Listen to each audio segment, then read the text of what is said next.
¿Cómo está usted participando activamente dentro de ese plan, de ese gran plan para la eternidad que Dios ha establecido? Y su esperanza sea una esperanza viva.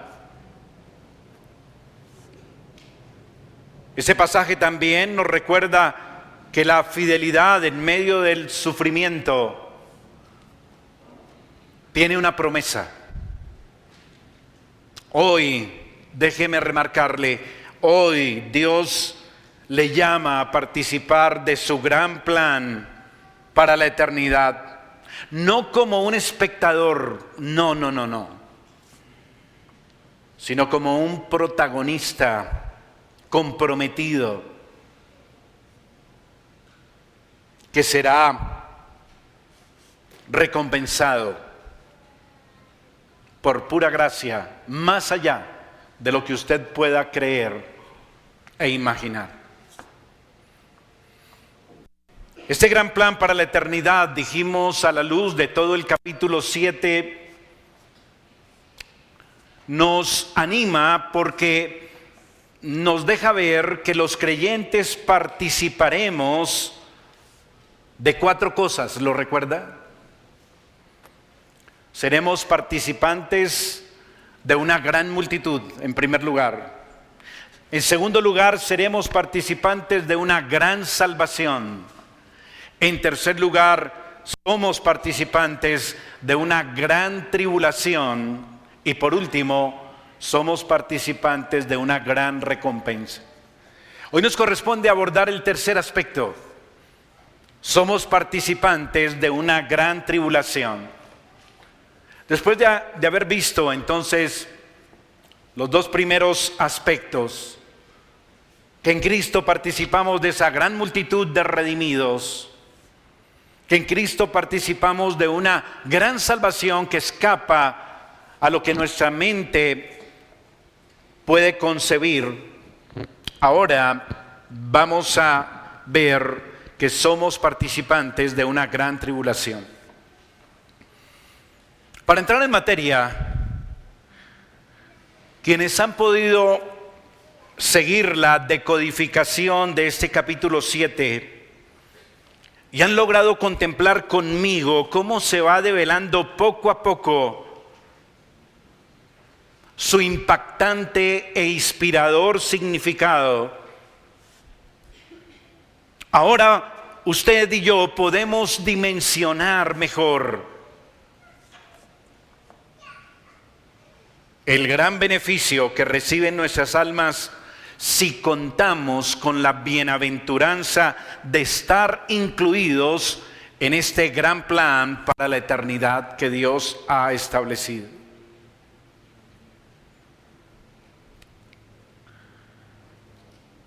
Déjeme decirle que cuando afirmamos y sustentamos sólidamente por la Biblia que el Dios que predicamos es amor, gracia y bondad infinitos, también reconocemos que Él ha ordenado y establecido el sufrimiento para sus hijos como parte de su plan.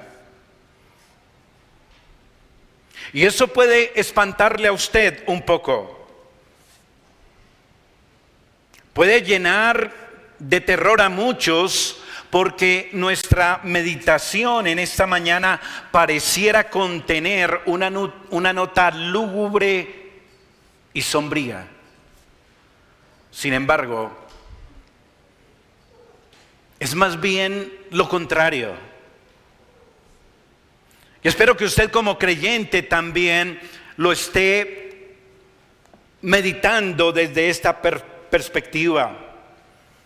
Y es que saber esto, que Dios ha contemplado y determinado dentro de su plan un gran sufrimiento para sus hijos, nos lleva a confiar más en Él y en su palabra, pues vemos que Dios no está interesado en engañarlo a usted, ni en maquillar las cosas de la vida para atraparlo, seducirlo y cautivarlo con falsas expectativas en la vida,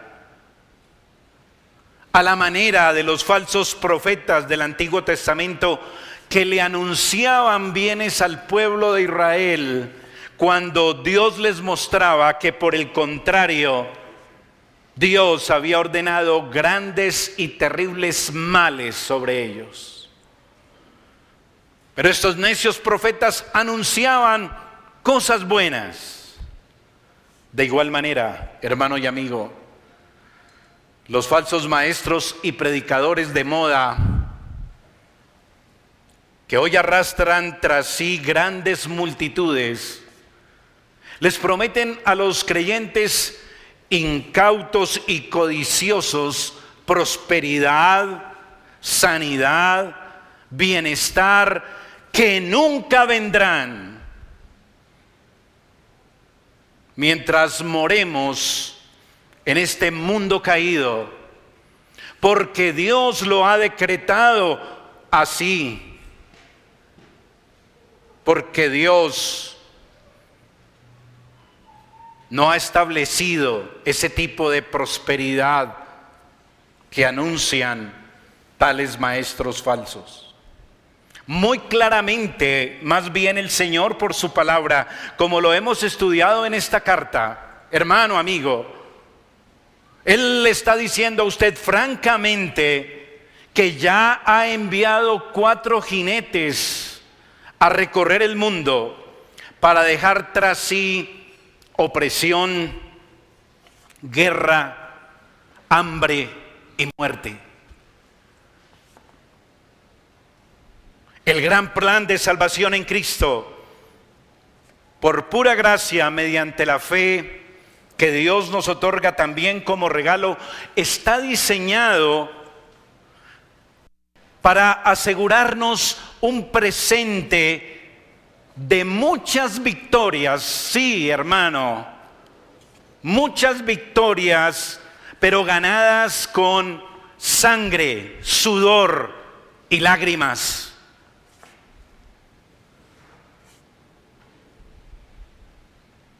Pero también nos dice que este es el único sendero que desemboca en un estado de gloria y una herencia colmada de riqueza y excelencia sin fin.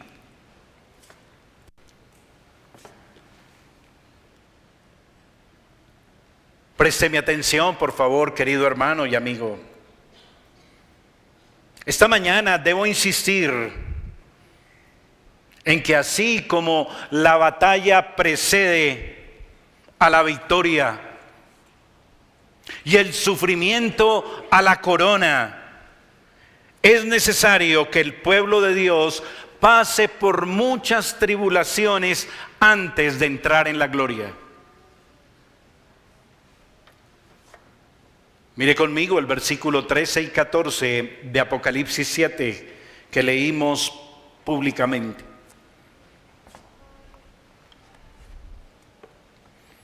Entonces uno de los ancianos habló diciéndome: estos que están vestidos de ropas blancas, ¿quiénes son? ¿Y de dónde han venido? Yo le dije: Señor, tú lo sabes. Y él me dijo: estos son los que han salido de la gran tribulación y han lavado sus ropas y las han emblanquecido en la sangre del Cordero. El Apocalipsis es la palabra de Dios, la voz de Dios que nos ha sido entregada, hermano, le ha sido dada a usted, querido creyente, para prepararnos en nuestra peregrinación por esta tierra en medio de gran tribulación, y que esta guerra espiritual que debemos librar hay que enfrentarla no con espada ni con ejército, sino con el sello del Espíritu de Dios, cuya agencia es el arma más poderosa y la única eficaz para destrucción de fortalezas y para mortificación de nuestra carne, para lograr así permanecer fieles a la palabra y al testimonio y ser más que vencedores, manteniéndonos en pie delante de aquel que está sentado en el trono cuando llegue el gran día de la ira del Cordero y sean juzgados los vivos y los muertos. El Apocalipsis nos prepara precisamente para eso. Es la misericordiosa palabra de Dios que nos alista para que estemos de pie frente al trono y al Cordero, vestidos de ropas blancas, redimidos. Así que hoy le invito a que meditemos en 2 puntos sobre este tema. En primer lugar, vivamos como vencedores en la gran tribulación. Y segundo, purifiquemos nuestra fe en la gran tribulación. Vivamos como vencedores en la gran tribulación y purifiquemos nuestra fe en la gran tribulación. Como lo he dicho, no tengo por qué pintar su transitar en este mundo, hermano y amigo que está aquí en este salón, y dibujarlo como un lindo paisaje con verdes árboles y un campo floreciente donde siempre en el cielo brilla el sol en su cenit. Y todo eso siempre en su vida por ser cristiano. Ese no es el paisaje. Sí, hay días soleados, pero también hay muchos cielos nublados y copiosas tormentas en la vida fiel de un creyente. Nuestro texto dice que todos han salido de una gran tribulación y visten ropas que han lavado en la sangre del Cordero. ¿Sí lo nota ahí en el versículo 14? Estos son los que han salido de la gran tribulación, han lavado sus ropas y las han emblanquecido en la sangre del Cordero. Esa es la respuesta que se da a la pregunta del versículo 13 sobre la identidad de la gran multitud descrita en el verso 9. Una multitud que ya hemos dicho se ha identificado como el Israel espiritual, ¿lo recuerda? Por esa conexión directa que vemos tiene con una descendencia incontable como la arena del mar y las estrellas del cielo como cumplimiento de la promesa dada a Abraham. Por eso afirmamos que esa multitud representa a los cristianos redimidos de una masa mayor de habitantes del mundo entero durante toda la era de la iglesia. Esa gran multitud de escogidos y de apartados del mundo es puntualmente la que dice aquí en la respuesta que ha pasado y han salido de la gran tribulación. Mire la última frase, el verso 14. Dice, y han lavado sus ropas y las han emblanquecido en su sangre. ¿Por qué? Porque antes dice, esos son los que han salido de la gran tribulación. Así que mi punto es, hermano, y donde por favor le ruego, usted se esfuerce en concentrarse, es que aquí está hablando que ese grupo que disfrutará de estar en pie como vencedor y salvo, que es una enorme multitud incontable, es una multitud que también ha pasado por la gran tribulación. ¿Sí capta usted eso? Ahora, ¿cuál tribulación?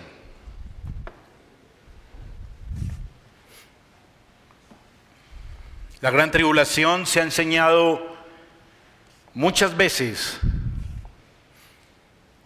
a la iglesia como el periodo limitado de los días muy cercanos a la segunda venida de Cristo. ¿Se ha oído usted eso? Sin embargo, eso no es correcto. Esta expresión usada, y me refiero a la expresión gran tribulación, esa expresión usada como una fórmula, solamente la encontramos de idéntica forma en Mateo 24, 21, donde el Señor está aludiendo a las promesas, a las profecías, de los últimos días, según lo que ha revelado el profeta Daniel. Este profeta no usa la fórmula exacta gran tribulación, sino solamente habla de un tiempo de angustia. Quisiera que por favor vaya conmigo a Daniel capítulo 12, versículo 1.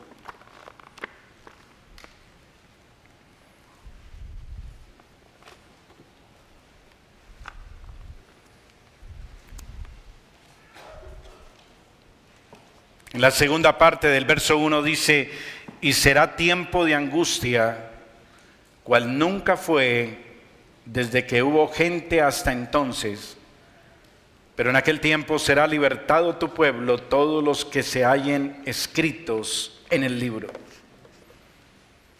Todo el capítulo 12 es una referencia profética acerca, sí, de los últimos tiempos, no cabe duda de eso. Y la referencia que está usando también el Señor Jesús en Mateo 24, 21 es tomada también de aquí como cumplimiento de la profecía de Daniel. Mire el Evangelio de Mateo, el capítulo 24, para notar el lenguaje idéntico.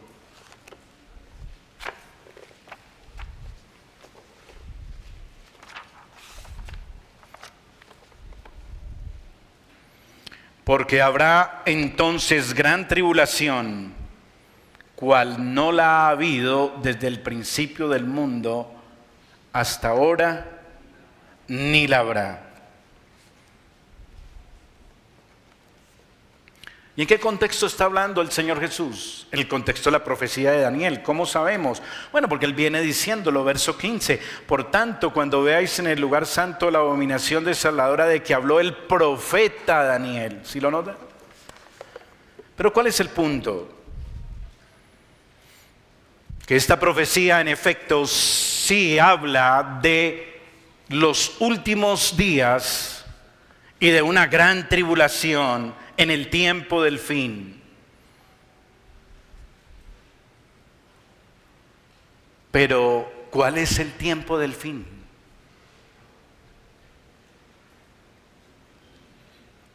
Tanto Daniel como el Señor Jesús y Juan en Apocalipsis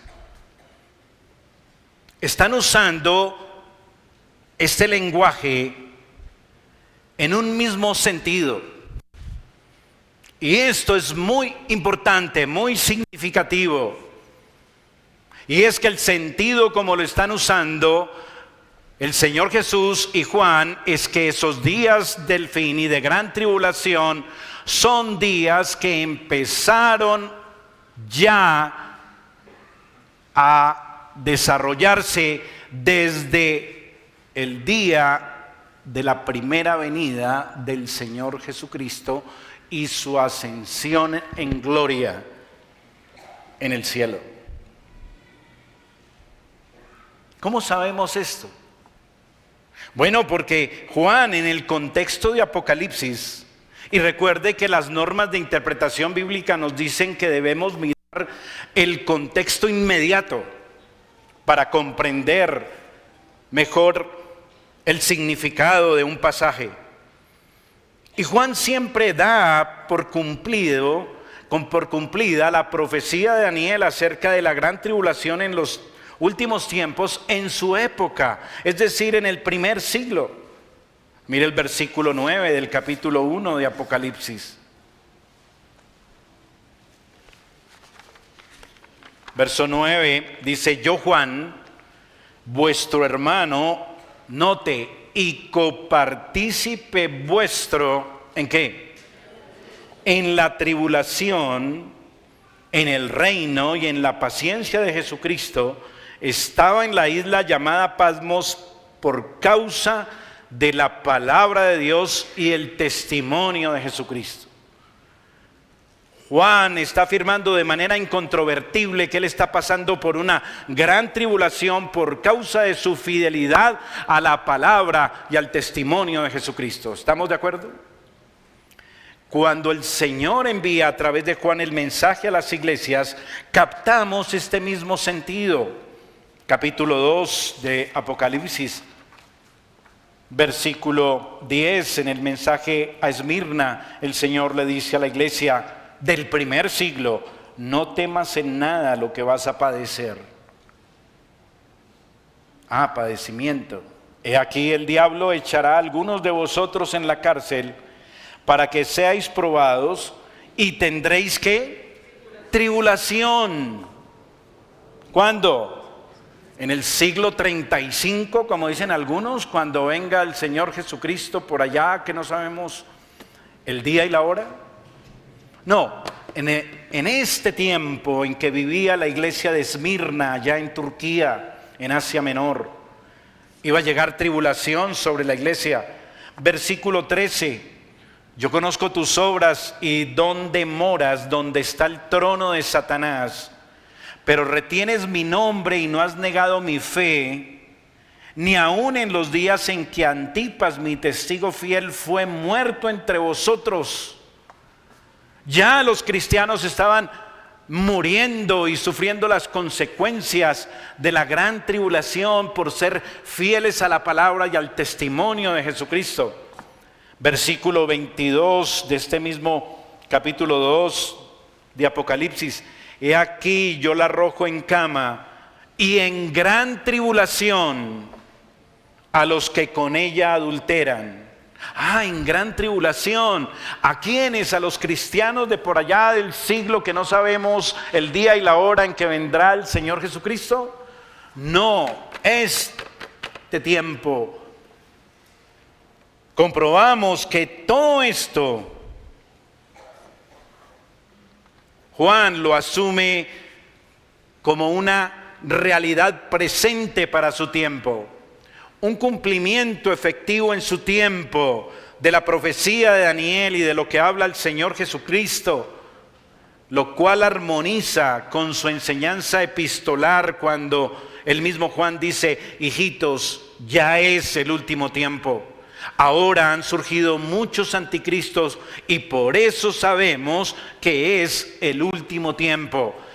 Eso dice Juan en su primera epístola, capítulo 2, verso 18. Quiero agregar que el término tribulación usado aquí en el capítulo 7 que estamos viendo es el mismo término que se utiliza 21 veces en todo el Nuevo Testamento, refiriéndose a una tribulación ya inaugurada como lo expresó el Señor Jesús mismo a sus discípulos en Juan 16, cuando les dijo: en el mundo tendréis tribulación, pero confiad, yo he vencido al mundo. Y se lo estaba diciendo a los discípulos que vivían con él allí en esa época. Tal cual como la multitud que se encuentra de pie frente al trono en ese pasaje del capítulo 7. Así como dice el Señor, yo he vencido el mundo, así está esa gran multitud que ha vencido al mundo de pie ante el trono, porque ha perseverado en la fidelidad a la palabra y en el testimonio de Cristo. Y todo esto nos da una firme evidencia que la gran tribulación comenzó con el nacimiento de la iglesia y continúa en toda su era hasta la segunda venida. Ahora bien, ¿de qué le sirve a usted que el Señor hoy le hable a su alma diciéndole estas cosas?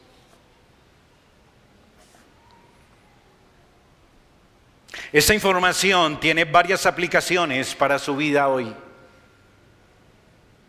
Por ejemplo, ¿qué podemos esperar para nuestra alma si lo único que buscamos ahora, hoy, y pensamos que es mejor para nuestra vida, es vivir cómodamente y sin tribulaciones ni problemas? ¿Me comunico? ¿Qué podemos esperar para nuestra alma? Si aquí dice que los que tienen el privilegio, que la iglesia redimida es la que ha pasado por una gran tribulación y ha salido de ella, quisiera llevarle a pensar en consecuencia en algo. ¿Por qué nos resistimos a creer que Dios quiere que su pueblo pase por aflicciones? Y muchos prefieren pensar que el Apocalipsis tiene un cumplimiento futuro, lejano, y que esta tribulación es para un grupo limitado de creyentes que vivirá por allá unos días antes del fin del mundo, cuando hay una evidencia bíblica sólida y además hay una realidad experimental o experiencial contundentes.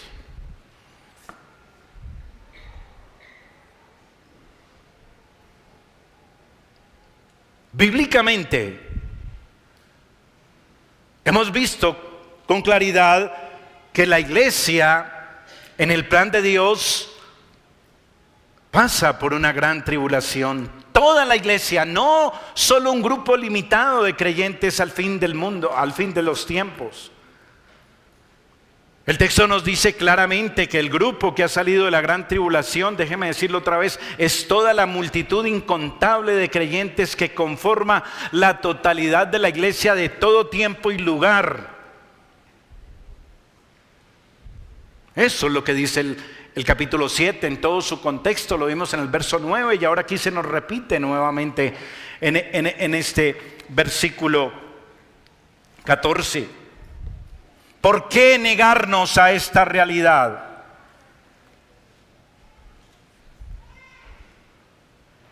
Cuando también hay una evidencia experiencial contundente de que lo que dice la Biblia es cierto. Estamos pasando por una gran tribulación.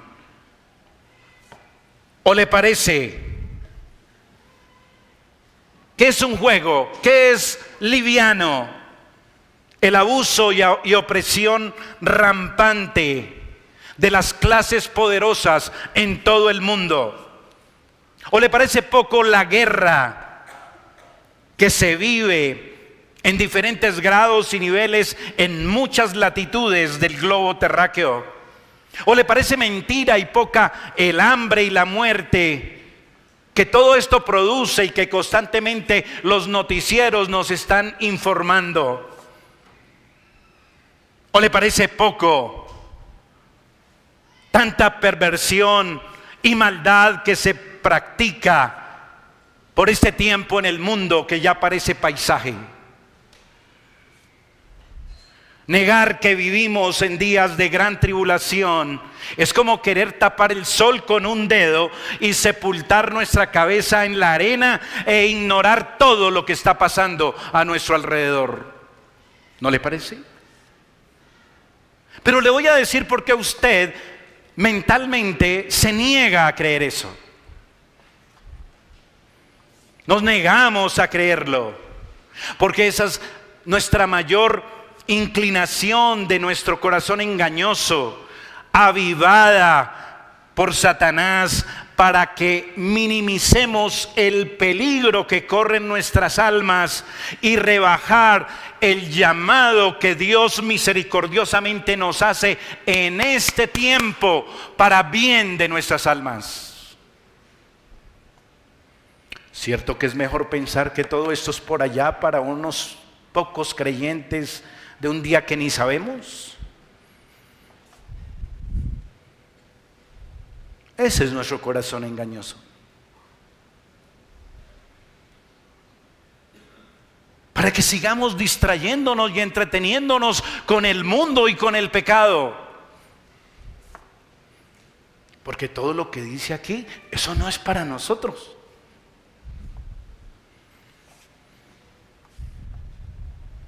Pero Dios quiere que su pueblo se mantenga fiel. Que usted asuma una postura más consecuente y radical frente a su pecado y a las presiones del mundo, que quieren someterlo para que usted contemporice y que usted también haga concesiones con el mundo, adoptando sus pensamientos y estilo de vida. Si pensamos, si creemos, si nos engañamos que Dios no nos está hablando a través de Apocalipsis como a creyentes de este tiempo, sino que habla a generaciones venideras, no vamos a asumir debidamente el llamado a combatir ardientemente en la batalla de la fe. No considerar el mensaje de Apocalipsis 7 para nosotros hoy es como querer neciamente salir a un paseo al aire libre para tomar el fresco en medio de la noche en una selva africana, sin advertir las feroces criaturas que acechan en las sombras. ¿Me comunico? Hermano, hoy no es tiempo para que usted viva desprevenido y despreocupado. Hoy no es tiempo para que usted tenga proyectos de vida para disfrutar de este mundo y de las riquezas y tesoros temporales del pecado. Hoy no es tiempo para vivir campante por el mundo sin asumir la responsabilidad de tomar medidas frente a los grandes peligros que corre nuestra alma y advierte esta palabra del Señor. Evadiendo además su responsabilidad con el reino de edificar y fortalecer sus murallas, uniéndose a los hermanos que luchan por la causa de Cristo y están dispuestos a tomar cada día su cruz y morir negándose a sus intereses, a sus comodidades, y están dispuestos a ser parte de los que han salido de la gran tribulación como vencedores y están de pie delante del trono en la presencia del Cordero vestidos de ropas blancas. ¿No cree que es muy solemne meditar en esto?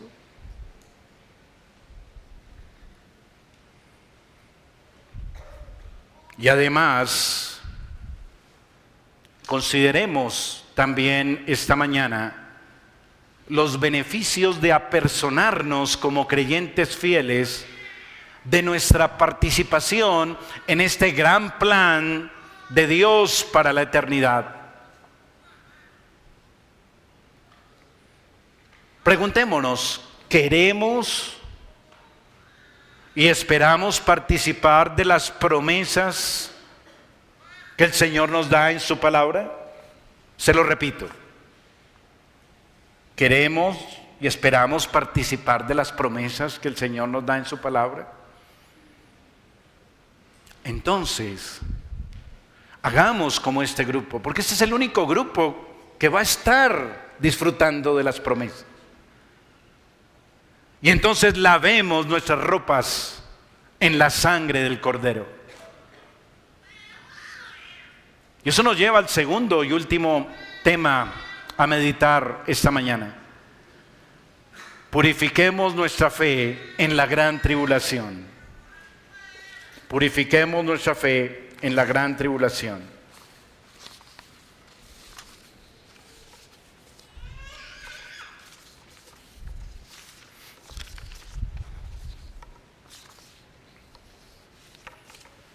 Ya vimos nuestro primer punto, ¿no? Vivamos como vencedores en la gran tribulación. Purifiquemos nuestra fe en la gran tribulación. A esta altura,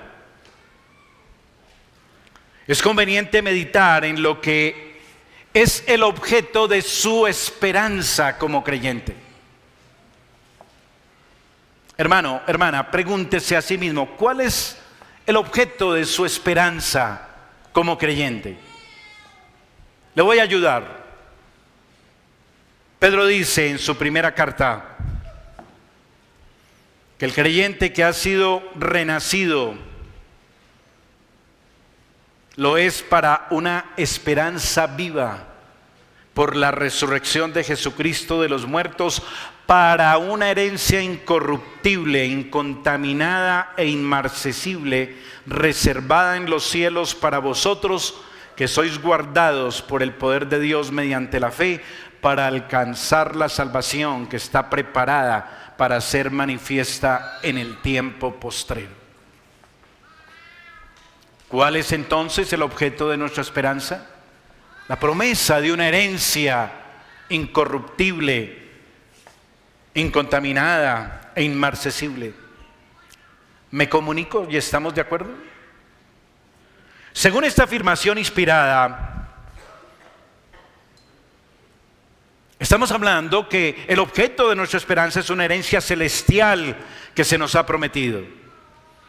Pero esto no solamente lo dice Pedro, hermano. Pablo también lo corrobora. Mire Romanos capítulo 8, versículo 17. Pablo, inspirado por el Espíritu Santo, el Señor hablando por Pablo en la carta a los Romanos capítulo 8, verso 17, dice: y si hijos, también herederos. ¿Herederos de qué? De la promesa. Herederos de Dios y coherederos con Cristo.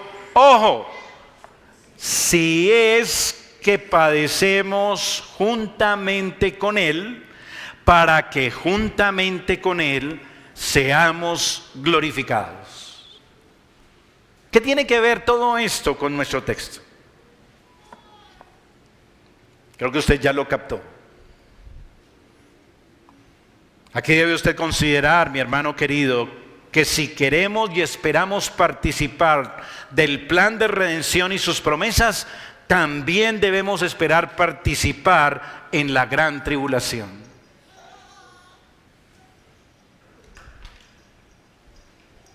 Pero más que pasar por la tribulación, es la manera como usted y yo sorteamos y enfrentamos la tribulación para salir vencedores o victoriosos.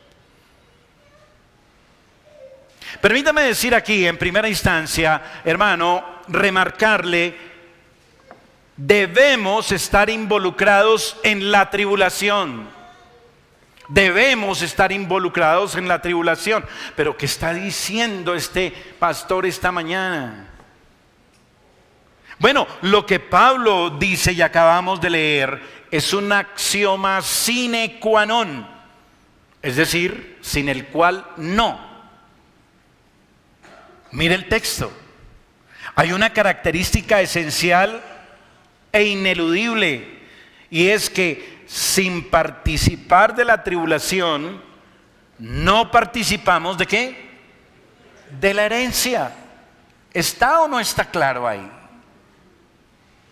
¿O me estoy inventando cosas?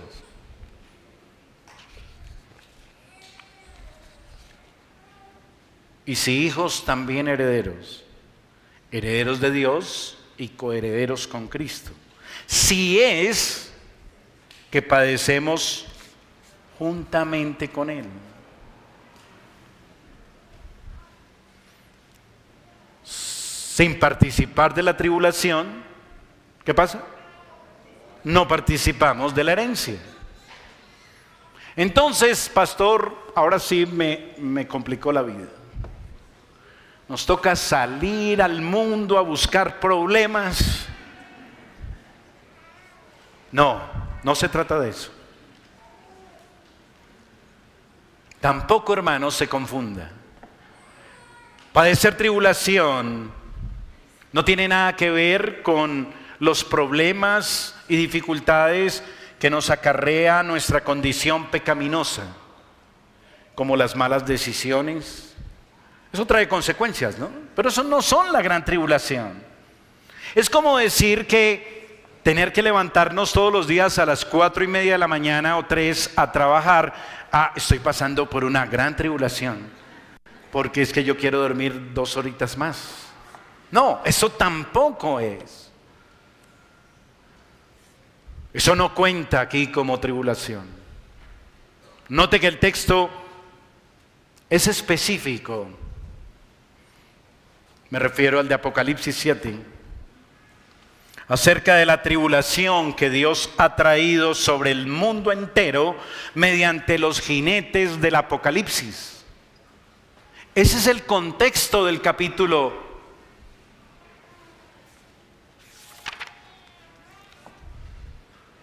Ese es el contexto.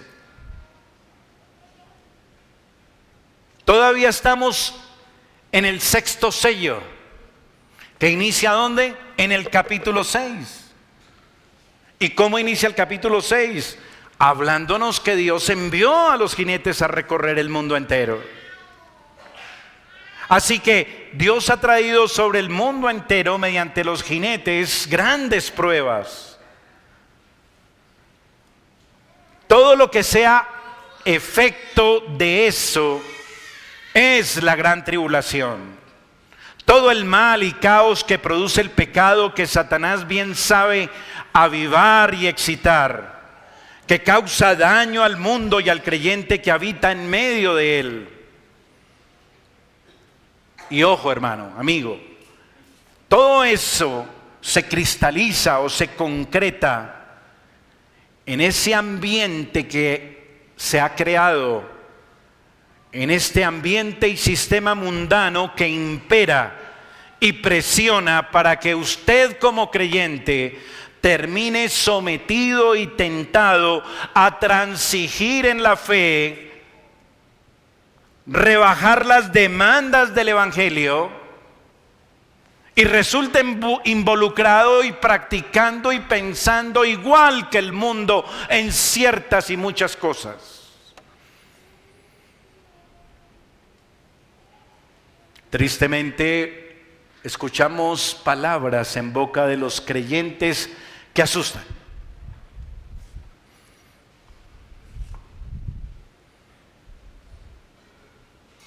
¿Y qué problema es que los jóvenes tengan novia? Si todo el mundo lo hace. Sí, muy bien, el mundo lo hace. ¿Me comunico? Solo por darle una pequeña muestra. El sistema mundano impera, presiona para que usted termine sometido, tentado a transigir en la fe, renuncia a mantenerse fiel a la palabra y comprometa su testimonio de Cristo a causa de la presión, de la prueba, y manche sus vestiduras. Mire el capítulo 3 de Apocalipsis, versículo 4. Pero tienes unas pocas personas en Sardis que no han manchado sus vestiduras y andarán conmigo en vestiduras blancas porque son dignas. ¿Y a qué se está refiriendo este mensaje? Lo recuerda en que habían cristianos que tienen nombre de que viven, pero están muertos. Eso ya lo meditamos, ¿recuerda? ¿Dónde está usted? ¿Dónde está usted ubicado?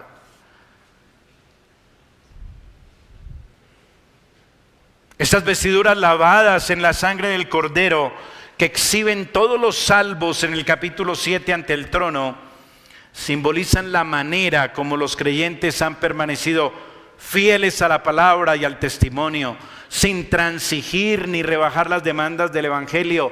Han resistido la tribulación con la esperanza puesta en la sangre de Cristo. No han cedido a la presión. Han ejercido su fe. Han usado el sello del Espíritu. Han mantenido fiel su testimonio. Han sido fieles a la palabra, con una fe perseverante en la sangre de Cristo que limpió su pecado, y siguen fielmente a su Salvador, tomando la cruz cada día. ¿Eso no es ser cristiano? Eso es ser discípulo de Cristo. ¿O estamos hablando de cosas nuevas? Pero ser un verdadero discípulo. No de tener nombre de discípulo, pero estar ¿qué? Muerto.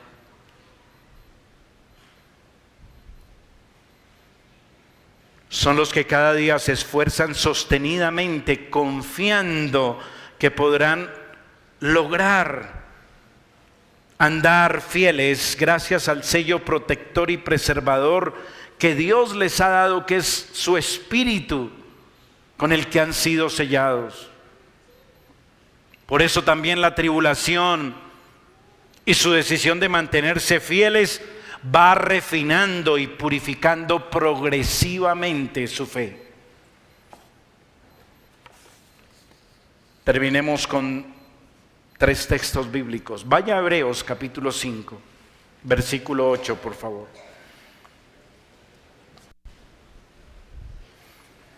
Y aunque era hijo, hablando del Señor Jesús, por lo que padeció, ¿qué pasó?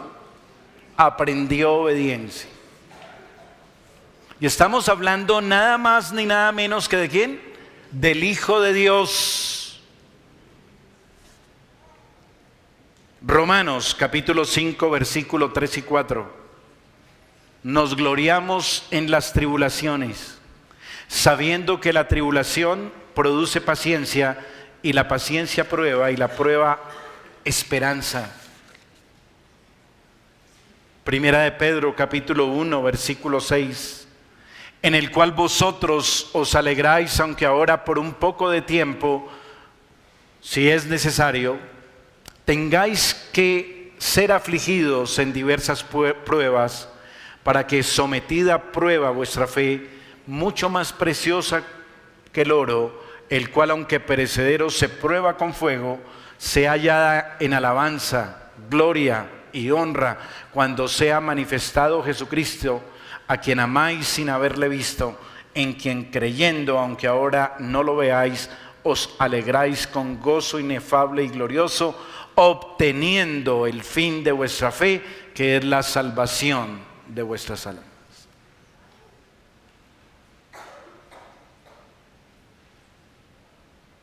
¿Perseveramos en la gran tribulación para ganar la salvación? No, porque la salvación ya nos ha sido dada por gracia. Perseveramos en la gran tribulación como correspondencia al gran amor y gracia que el Señor derramó sobre nosotros, dándonos la salvación por la sola fe. Y esa es una clara demostración y evidencia de que hemos sido elegidos del mundo y sellados para Dios. Amén.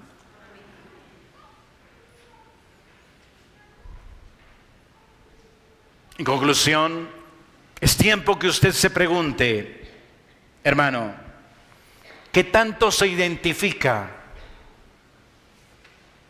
con la actitud de los creyentes representados en las 7 iglesias de Asia a quienes se dirige el Señor? Es hora de que usted se pregunte si hay en su vida rasgos de los creyentes de Sardis, donde no hay asomo de conflicto de estos hermanos con el mundo, porque tenían nombre de cristianos, pero estaban muertos. Ahora bien, ¿hay en su vida alguna señal de conflicto con el mundo? ¿Hay una señal en su vida de conflicto con el mundo?